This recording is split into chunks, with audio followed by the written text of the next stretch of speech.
চিকেনের নিয়ে আমাদের বাড়িতে একটু মানে বাছবিচার যে কথাটা বলে না সেটা আছে। মানে চিকেন ধরলে পরে মানে বাড়ির আর অন্য কোনো জিনিসে হাত দেওয়া যাবে না, সেই জন্য স্নানটা করার আগে চিকেন রান্না করছি, তারপরে স্নান করবো, স্নান করে খাওয়া দাওয়া করবো। তো এটা হচ্ছে ব্যাপার।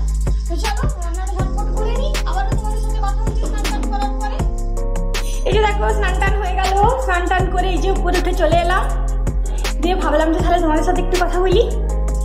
তো আজকে মাথায় বেশ ভালো ঠিক করে স্নান করলাম, কারণ কালে এক্সাম ছিল, সেই জন্য ভালো তাড়াতাড়ির মধ্যে করতে হয়েছিল স্নান। তো এই যে দেখো আজকে রান্না টান্নাও করলাম একটুখানি। তো এই যে দেখো এদিকে যাই, এই রুমটা অন্ধকার পুরো, তো এই যে এদিকে চলে এলাম। দেখো এখন অবশ্য চারিদিকে অন্ধকার, তার কারণ হচ্ছে বাইরে প্রচন্ড রোদ, তো রোদের জন্য সব জানলা টানলা দেওয়া হয়ে গেছে। এই যে দেখো, আশা করি তোমরা চিনতে পারছো, এই যে এইখানটাতে সরস্বতী পুজো হয়েছিল। তো এবার চলে এলাম এই বারান্দাটাতে, তো পুরো মা সব জানালা টানালা দিয়ে রেখেছে, কারণ প্রচন্ড রোদ ঢুকছে আর রোদে পুরো উপরটা পুরো গরম হয়ে আছে। গ্রীষ্মকালের দিনে তো দোতলা বাড়ির মানে নিচের রুমটা খুবই আরাম, আর ওপরের ঘরগুলো ভীষণই গরম হয়ে থাকে। তো যাই হোক লাইটটা জ্বালি, এখন আবার ফ্যান ছাড়া থাকাও যাচ্ছে না, হালকা করে একটু ফ্যানও চালাতে হচ্ছে। এই যে লাইট ফ্যান জ্বালিয়ে দিলাম একটুখানি, ফ্যান বাবা ফ্যানটা হচ্ছে না যে, ও ফ্যানটা কম করা আছে। তো মানে গ্রীষ্মকাল পড়েই গেছে প্রায়, কি আর করা যাবে। আমাদের তো মানে আমাদের এই সব এলাকাতে তো শীত মাত্র 2 মাসের, আর গ্রীষ্মকাল হচ্ছে টোটাল 10 মাস শীত, মানে 10 মাস গ্রীষ্মকাল আর 2 মাস শীতকাল। এই যে চেয়ারের উপরে বসে পড়লাম, তো দেখি বাজে ঘড়িতে, দেখো এই যে ঘড়িতে বেজে গেছে 1:25। একবারটি আমার হাজব্যান্ডকে ফোনটা করে নিই, ও কি করছে একবার দেখি। সকাল থেকে একবার কথা হয়েছিল, আর হয়নি এখন কথা, তো একবার ফোনটা করে জেনে নিই স্নান টান হলো কিনা, খাওয়া দাওয়া কখন করবে, তারপরে তোমাদের সাথে খাওয়া দাওয়া করতে করতে আবার কথা হচ্ছে। এই যে দেখো লাঞ্চ করতে বসে পড়েছি, তো লাঞ্চে আছে ভাত, বাঁধাকপির ঝাল, চিকেনের ঝোল, আর এই যে চিকেন কষা আর টমেটোর চাটনি। সবাই মিলে একসাথেই বসে পড়েছি খেতে। বাবা অলরেডি খাওয়া শুরু করে দিয়েছে, বুনুও শুরু করে দিয়েছে, মা আর আমি এখনো বসে আছি, খাইনি। তো এবারে লাঞ্চটা জাস্ট সেরে নিই, আর ফাটাফাটি হবে। তো চলো এবারে খাওয়াটা শুরু করি। এই যে দেখো লেখালেখি চলছে, আমাদের 3rd সেমের লেখা দিয়েছে কলেজ থেকে, তো সেইগুলো এই যে লেখার কাজ আরম্ভ করে দিয়েছি, অনেকটা রেডি হয়ে গেছে, কিছু বাকি আছে, তো ভাবলাম সেগুলো এখন ঝটপট লিখে নিয়েছি। দেখো চারদিকে পাতিয়ে বসে আছি, চলছে লেখা। তো লিখে পরে আবার কবে জমা দিতে বলে, তো তার জন্য রেডি করে রাখতে হচ্ছে, যাতে বললেই আমি ঝট করে দিয়ে দিতে পারি জমা। তো এই যে লেখালেখিটা করে নিই।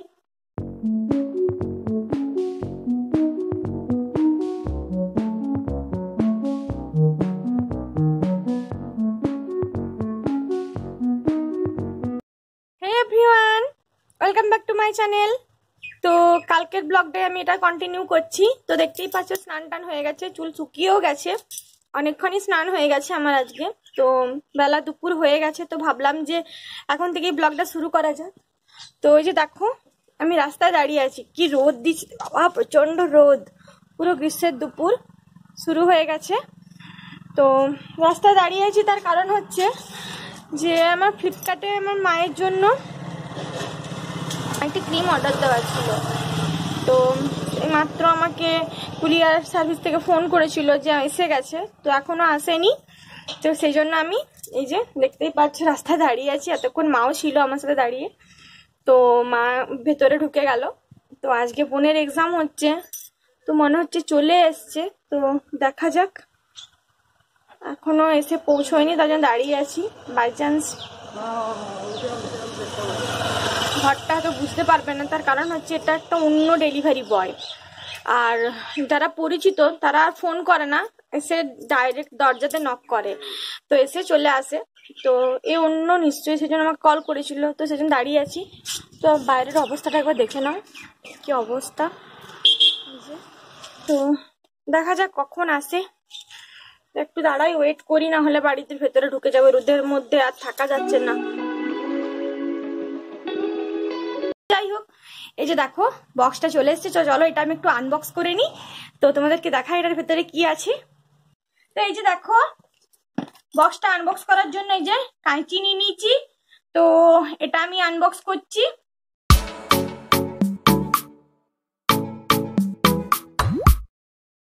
এই যে দেখো আমার মায়ের জন্য আমি এই ক্রিমটা অর্ডার করেছিলাম। এটা হচ্ছে হিমালয়ার anti wrinkle cream aloe vera with grapes.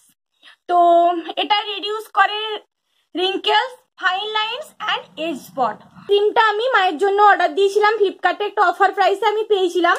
তো এটার প্রাইস হচ্ছে 250। আমি যেহেতু অফারে পারচেস করেছিলাম তো সেই জন্য এটা আমি পেয়েছি তোমার 196-এ। 196-এ আমি এটা পেয়েছি। খুবই ভালো একটা মানে অফারে এটা আমি পেলাম। তো এটা পেয়েছি এবং আমার মায়ের জন্য এটা আমি পারচেস করলাম, কারণ এটা আমার মায়ের আসলে এই জায়গাগুলোতে না প্রচন্ড ডার্ক স্পট হয়ে গেছে এজের কারণে। এটা যেহেতু anti aging cream, fine lines মানে রিমুভ করে, এজ স্পট রিমুভ করে, রিডিউস করে রিঙ্কেলস, তো খুবই ভালো। আর হিমালয়ার প্রোডাক্ট নিয়ে তো কিছু বলারই নেই, কারণ হিমালয় একটা হার্বাল প্রোডাক্ট, আমার ভীষণই ভালো লাগে।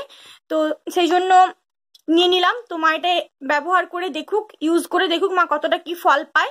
আশা করছি খুবই ভালো রেজাল্ট পাবে। তোমাদেরকে আমি ইউজ করার পর আবার রিভিউ দেবো যে মা কিরকম কি ফল পেলো এটা ব্যবহার করার পরে। খুবই ভালো, আমার তো হিমালয়ার প্রোডাক্ট ভীষণই ভালো লাগে। তো তোমাদের কেমন লাগে অবশ্যই আমাকে জানিও। এই যে দেখো তোমরা দেখতে পাচ্ছ আমাদের আম গাছে কি সুন্দর মুকুল এসছে। তো অনেক দূরে দূরে মুকুলগুলো এসছে বলে সেদিনও তোমাদেরকে আমি কাছের থেকে দেখাতে পারলাম না, বাট দেখো এখানে কাছাকাছি একটু এসছে। এই যে এগুলো এতদিন আসেনি, যে এসছে এই মুকুলগুলো দেখো গাছে কি সুন্দর দেখাচ্ছে, পুরো আম গাছে মুকুল এসে গেছে। এই যে দেখো এই গাছটাতেও এসছে, এই গাছটাতেও এসছে, আর ওই গাছের পাতাগুলো তো সব ঝরে পড়েছে। আর আমাদের বাড়িতে দেখতেই পাচ্ছ উঠোনের কি অবস্থা, চারিদিকে পাতা পড়ে আছে। মানে এই যে ফাল্গুন মাসে এখন পাতা ঝরার দিন, পাতা ঝরবে দিন, নতুন পাতা আসবে গাছে, কচি কচি পাতা বেরোবে। সেই জন্য দেখো চারিদিকে একদম পাতায় পুরো ভর্তি হয়ে গেছে পুরো উঠোন, কি অবস্থা। তেমনি তো রোদ দিচ্ছে পুরো এই দিকটাতে, চারিদিকে রোদ, লু বইছে আজকে। আমার এখনো লাঞ্চ হয়নি, তো ঘড়িতে প্রায় 2টো বেজে গেছে। তো আমি এবার লাঞ্চটা করে নিই। তো চলো লাঞ্চটা করা যাক। এই যে দেখো আমি লাঞ্চ করতে বসে পড়েছি। তো লাঞ্চ করতে একটু দেরি হলো, তার কারণ হলো আমি সকালবেলায় 10টা নাগাদ, তখন মানে আজকে যেহেতু বোনের এক্সাম আছে সেহেতু মা সকাল সকালই আজকে রান্না করে নিয়েছিল, তখন একবারটি খাওয়া হয়ে গেছে, মানে তাই জন্য একটু লেট করে লাঞ্চটা করছি। তো দেখো আজকে লাঞ্চে কি কি আছে তোমাদেরকে একটু দেখাই। বেশ আমার পছন্দের প্রত্যেকটা আইটেম আছে লাঞ্চে। তো লাঞ্চ যদি পছন্দের থাকে তাহলে খাওয়াটাও কিন্তু খুবই মানে মজাদার হয়, খুব জুত করে খাওয়া যায়। আর আমার মধ্যে একটা জিনিস কি কাজ করে, পছন্দের খাবার হলে খুব ভালোভাবে খেতে পারি, আর অপছন্দের খাবার হলে না একটা ভাতও খেতে ইচ্ছে করে না। তো যাই হোক, তো দেখে নাও আজকে লাঞ্চটা কি কি আছে। আজ লাঞ্চে হচ্ছে ভাত, এটা হচ্ছে বেথো শাক ভাজা, এটা হচ্ছে করলা আলুতে ভাজা, এখানে হচ্ছে যে দেখো এঁচড়ের তরকারি, কি আমি দেখতে হয়েছে, এখানে আছে মুসুরির ডাল, এখানে আছে টমেটোর চাটনি, আর সমস্ত কিছুর মধ্যে আমার সব থেকে ফেভারিট হচ্ছে এই যে মাছের সর্ষে দেওয়া, মানে এটা বাটিতে করে করা হয় কাঁচা লঙ্কা পেঁয়াজ দিয়ে, জাস্ট আমি দেখতে। তো আমার প্রচন্ড খেতে ভালো লাগে, খুবই টেস্টি হয় মায়ের এটা বানানোটা। তো চলো ঝটপট খেয়ে নিই।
চপ বাবা নিয়ে এলো, এই যে দেখো কি আমি দেখতে, তার সাথে এই যে মিষ্টি। তো এবারে গরম গরম চপ দিয়ে চা আর মুড়ি খাওয়া হবে, সবাই মিলে একসাথে খাবো। তো চলো এরপর খাবারটা খেয়ে নিই ঝটপট করে, আর সইছে না তস সইছে না আর কি, তো খাওয়া হয়ে যাক। তো তোমরা তো দেখলে আজকের ভিডিও, তো আজকের ভিডিওটা আর বড় করছি না, এখানেই এন্ড করে দিচ্ছি। তো তোমাদের যদি এই ভিডিওটাতে কিছু হোক ভালো লেগে থাকে, কিছু হোক এইটুকুনো যদি কিছু ভালো লেগে থাকে, তাহলে অবশ্যই একটা লাইক করে দিও, একটা কমেন্ট করে দিও, একটা শেয়ার করে দিও, এবং অবশ্যই সাবস্ক্রাইব করতে ভুলো না কিন্তু। এবং সকলেই খুব ভালো থেকো, সুস্থ থেকো, স্টে হ্যাপি, কিপ স্মাইলিং।